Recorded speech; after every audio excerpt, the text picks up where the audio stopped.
particular Africa Dialogues has been running on for the last 2 years. But we know that even as we discuss the seemingly waning pandemic with the reduction of public health measures, we know that we have to think about the future, about a reemergence of this pandemic, or even an emergence of a future one. And therefore, we have to think about how to build back better. Unless you have efficient, equitable, and empathetic health systems functioning all through, we will not be able to provide for a swift, strong, and sustained surge response when challenged with a public health emergency. There's also Women's 7, for instance, bringing together representative groups that organize, mobilize for women's rights, civil society groups, civil 7, business 7, etc. So the idea is to bring together the expertise from different societies. The G7, who's created some of this fragmented architecture,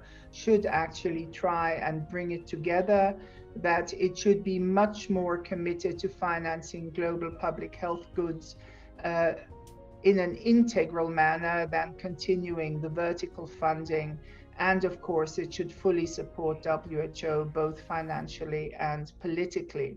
There are some really good documents globally already that are agreeing in terms of governance of such a structure.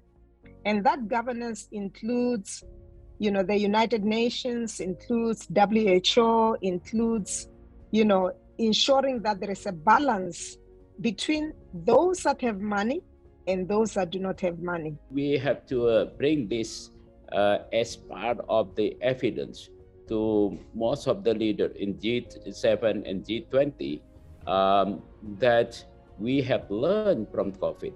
And so thank you to everybody who's been part of the G7 Think Group by coming in and saying, this is what we know, this is what we've put together, help us make it stronger and better. So it really has impact.